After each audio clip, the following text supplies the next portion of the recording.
Okay, so this is section 3.1. This is on numeration systems. So in this section, we are going to talk about the base 10 system.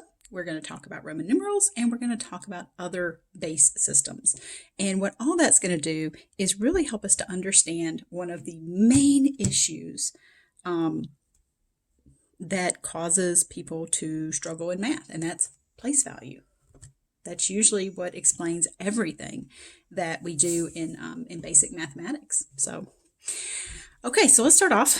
A numeral is a symbol that is used to represent a number. A collection of numerals, along with the properties that represent those numbers systematically, is a numeration system.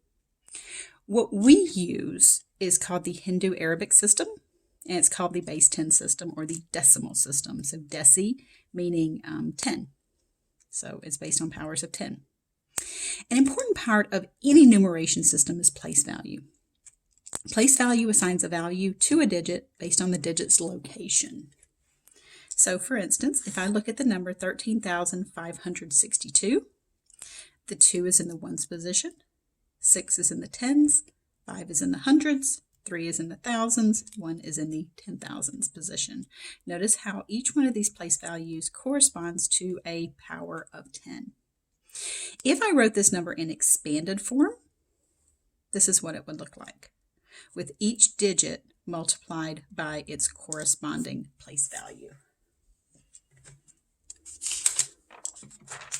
So let's look at the Roman numeral system. Now, this is sometimes covered in 3rd grade, and sometimes it's covered in 4th grade. So just to kind of give you an idea of what grade level this occurs at. So the Roman numeral system, let's talk about the numerals, the symbols. So we have an I, which represents 1, a V, which represents 5, X represents 10, L is 50, C is 100, D is 500, M is 1,000. You can kind of remember the C for 100 as in century, the M for 1,000 as in millennium. So that might help you at least remember those two. The Roman system is an addition system. So something like XII would be 10 plus 1 plus 1, because X represents 10 and each I represents 1. However, in the Roman numeral system, when one symbol of lesser value is immediately to the left of a symbol of greater value, subtraction is implied. Okay. So, for instance, if I had IX, the I is to the left of the X and the I has lesser value. So subtraction is implied here. So this is X, which is 10, minus the 1 for the I, which is 9. Okay. All right, so with this little cheat sheet up here and these two rules, knowing that it's an addition system unless one symbol of lesser value is immediately to the left of a greater value, then it's subtraction. See if you can translate these to our normal Hindu-Arabic number system. Let me grab a different color pen here. Okay, well, each one of these C's is 100. So this is going to be 100 plus 100 plus 10. Oh, but wait, that 10 is right before 50. So that's subtraction.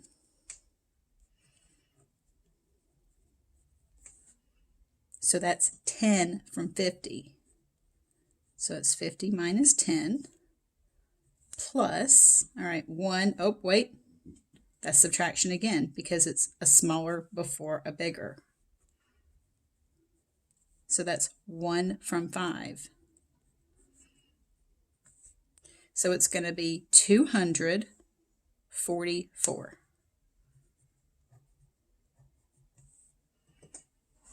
Now, if you can do this, in your head and not have to write it down, that's awesome. I'd rather write everything down for you so that you can see where I got this answer. All right, let's keep going. D is 500. So I got 500 plus 100. That's C. L is 50. X. Each one's 10. And then 1. Oh, wait. That 1 is right before an X. So that's subtraction of 10 minus 1, which is 9. So it's 600 and 50, 60, 70. So we've got 600, 70, and then 10 minus 1 is 9. So now if you weren't able to do these without my assistance, now you can pause the video, see if you can do this one, now that you maybe have a little bit better idea of what's happening. All right, so M is 1,000. C is 100. Oh, wait, that's right before a D. So that's subtraction. So that's 500 minus 100. And then that's going to be 50. That's L. 10 and 3.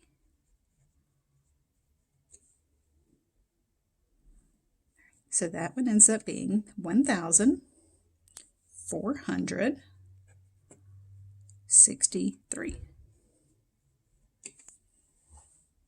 Now, when it comes to Roman numerals, it's easier to translate them from Roman numerals to our numeration system. It's going to be a little harder to write our numbers as Roman numerals. The goal is to write with the fewest number of symbols as possible.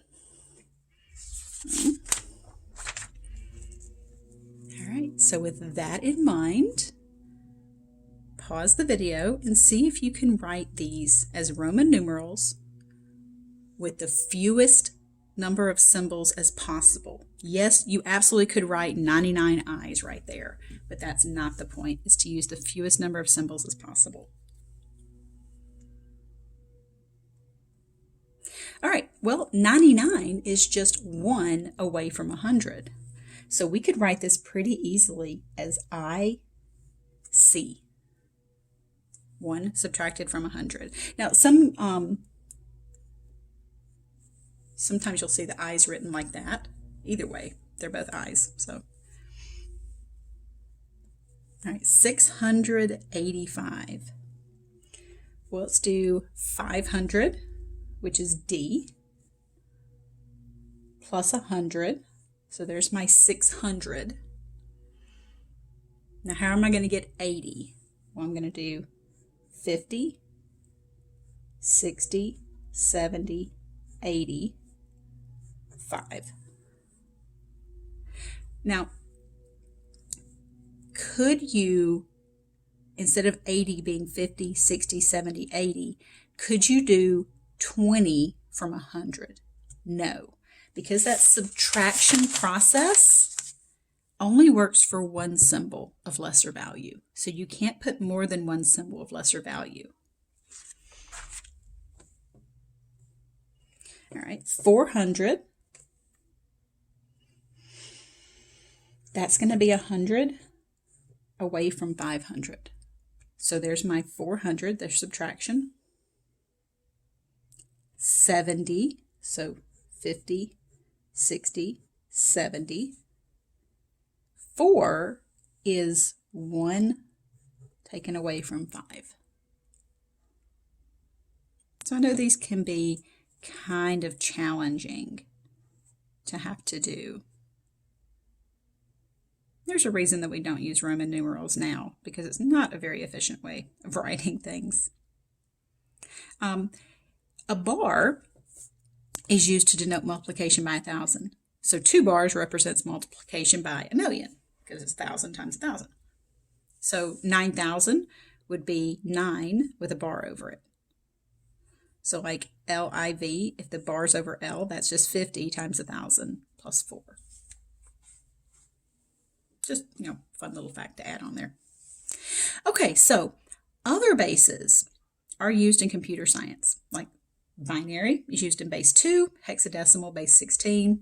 Those are pretty frequently used in computer science, binary especially, because when it comes to circuits, a circuit is either open or closed. So there's only two options, so we use that base 2 system there. So let's look at other bases, and I found that one of the easiest bases to start with is base 5 because we have 5 fingers on one hand. Okay, so let's start off with the digits in base 5. There's only 5 digits in base 5. Just like in base 10, we only have 10 digits, 0 through 9. In base 5, we only have 5 digits, 0, 1, 2, 3, 4. The thing that we know is 5 does not exist in base 5. The place values.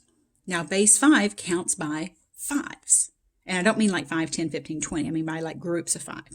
So just like base 10, so remember back here, base 10 was all about exponents of 10, powers of 10. Every time we got a group of 10, we move it to the next place value. We got 10 groups of 10, that was 100, next place value. 10 groups of 100, 1,000. So for the 5s, we have 1s. Normally we would have the 10s be next, but now our base is 5. So we regroup every time we get to 5. So my place values in base 5 have to do with powers of 5.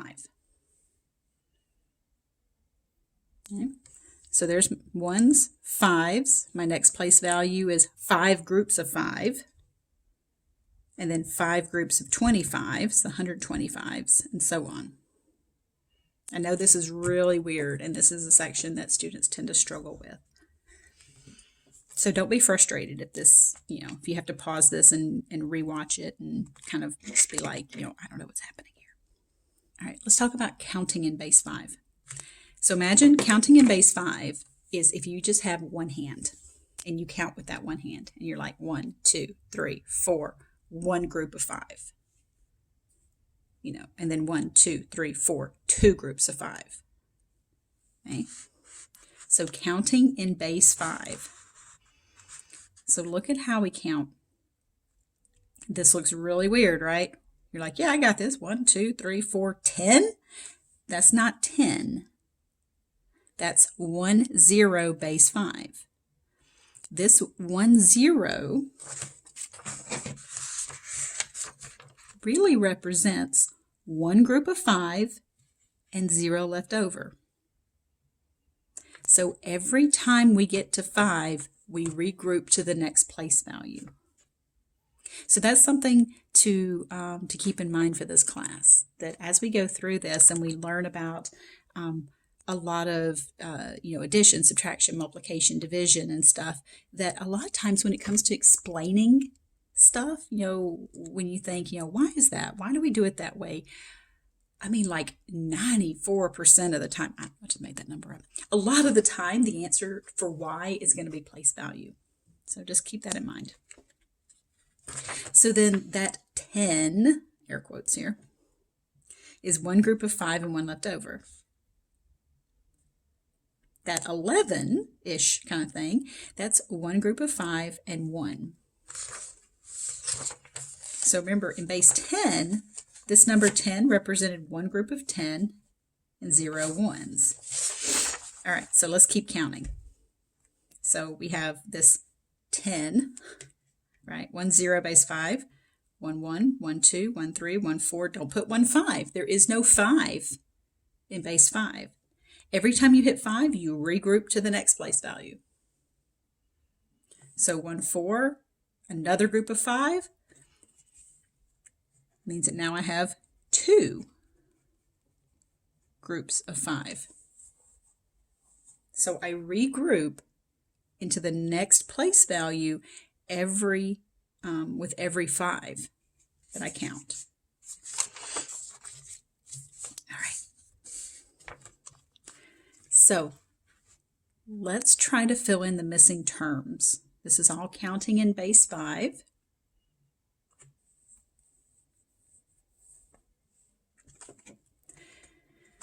So we have 3 groups of 5 and 2 ones, 3 groups of 5 and 3 ones, 3 groups of 5 and 4 ones. If I add one more, that's going to put me at 5, which regroups into the next place value. So that's now 4 groups of 5 and 0 left over. 4 groups of 5 and 1.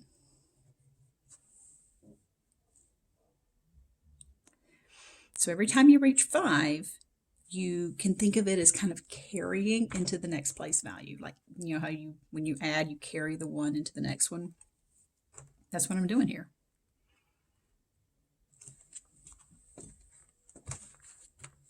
All right, this one's kind of tricky.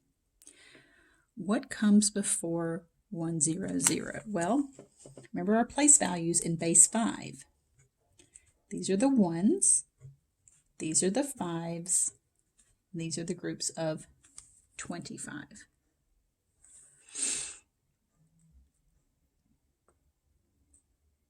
So this is 1 group of 25, 0 groups of 5, 0 groups of 1.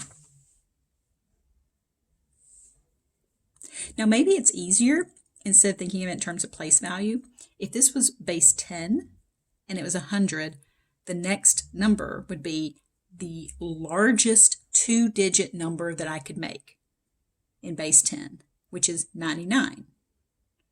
Well, what's the largest 2-digit number that I can make in base 5? What's the largest single value digit that I have? That's 4.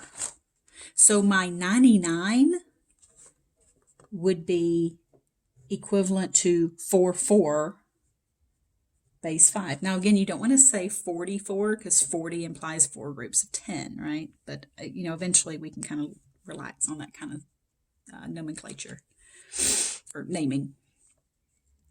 So this is 4 groups of 5, 4 ones. If I add 1 to that, that regroups into the next column, but then that makes that a 5, so it regroups it into another place value.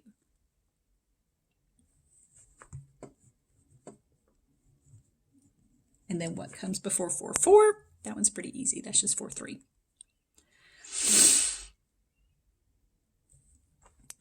All right, this one I've got some before and after. Okay, so 2, 0, 2, 1, 2, 2, 2, 3, 2, 4. Do you know what comes after 2, 4? It's not 2, 5. Remember, every time we hit 5, we regroup into the next place value. So after 2, 4 would be 3, 0. So what comes before 2, 0? Well, in base 10, it would be 19, right? The largest digit that you can get to, that 9 there, and that 1's place value. So right before 2, 0 would be 1, 4. The largest digit in the 1's, so that the next one, you add 1 to it, you get 5, so you carry that 5 into the next place value, which makes that 1 into a 2. So it might be helpful to think about how this relates to base 10, like 100, 99, 20, right before it would be 19. Well, we don't have a 9, but our largest digit is 4. So you might find that helpful. All right, let's convert to base 10 using expanded form. So we talked about expanded form back here for base 10. So it's where you multiply the digits by their corresponding place values. So let's look at these. I'm going to multiply them, each digit, by their corresponding base 5 place values, and multiply that out, and that'll convert that to a base 10 number. So let's look at the first one, then you can pause the video and see if you can do the other two. So we have 4, 3, and 1. 4, 3, and 1. The 1 is in the 1's position. The 3 is in the 5's, because it's base 5. The 4 is in the 5 squared, or the 25's position. These are all based on powers of 5. That's what base 5 does. Now, if you just grab a calculator and do 4 times 5 squared plus 3 times 5 plus 1 times 1, you get 116. So, seeing how I did this one, see if you can then expand these two the same way, multiply them out, and get the base 10 number. All right, so 100, that one's going to be a 1 in the 5 squared, and then zeros in the 5 and the 1's position. So that just gives you 25. Well, yeah, that makes sense, right? Because that's just one group of 25. 2, 4. That's only a 2-digit number, so the 4 is in the 1's place, and the 2 is in the 5's place. Now, I'm writing 1. I could be writing 5 to the 0 power. Same thing. All right, and that multiplies out to be 14. Okay, let's go the other direction. Let's convert the following base 10 number to a base 5 number. This is harder. Okay. Also, let's just point out that that number 23 is a base 10 number because if there's no base written, it means it's base 10. So where we start is figuring out the largest power of 5 that will divide into this number. So I just wrote out some powers of 5. And 5 cubed is 125. That's too big. 5 squared is 25. That's too big. So 5 to the first is the largest power that will go into 25. Or sorry, into 23. All right, so here's what we're going to do. So let me just show you the technique here. This is division, but I'm trying to organize it a little bit nicer. So watch carefully. I have this power of 5, 5 to the first, which is just 5. 5 divides into 23 how many times? That'd be 4. Normally this would be on the top of our division, right? What's the next step? You subtract. 4 times 5 is 20. Subtract. You have to then divide by the next place value down. So that was 5 to the first. 5 to the 0 is 1. 1 goes into 3 3 times. Subtract off, we get 0. So once you reach the 1's position, you're done. My answer is 4 groups of 5, 3 groups of 1. That's 4, 3, base 5. So it's all about finding the largest power of 5, in this case, that will divide into this. So the largest power is smaller than it. You can check your work, incidentally, by changing this into expanded form and doing 4 times 5 plus 3 times 1, and you should get 23. So because that process that we did in the previous example tends to be a little bit easier for students, it's nice to have that to check your answers. All right, let's look at 140. The largest power of 5 that can divide into 140 is 5 cubed. So I just wrote out the powers of 5 and just wrote a little notation there. Because 5 to the 4th power is 625, so that's too big. So I'm going to start at 5 cubed. So 5 cubed, which is 125. 125 divides into 140 one time.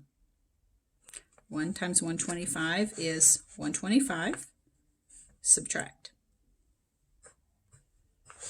So I get 15. Next up is my 5 squared. You cannot skip this place value and say, well, 25 doesn't go into this, so just skip down to the 5. You can't do that. You can't skip that place value. You need that 0 as a placeholder. So 25 can't go into 15, so I put a 0 here. 0 times 25 is 0. Subtract, you get 15. See how I'm going down with each place value? Now I'm at the 5's. 5 goes into 15 3 times.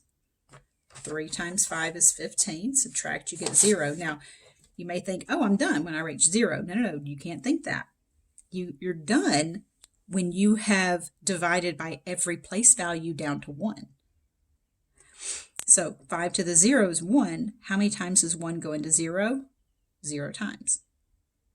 So this is your 1's place value. This is your 5's. This is your 25's. And this is your 125's place value. So my final answer is 1030. You can't ignore those numbers, just like in base 10. If this was a base 10 number, 1030, and you chose to write 13 instead, that's a totally different number. Same thing here. So you need those zeros as placeholders. So what you do is you pick the largest place value to start, and you have to divide by every single place value down to the 1's. Even if it can't go into it, then you just need that 0 as your place value holder because it changes the number if you don't have it. All right, so this is a good stopping point for this section. So this is going to end part 1 of section 3.1.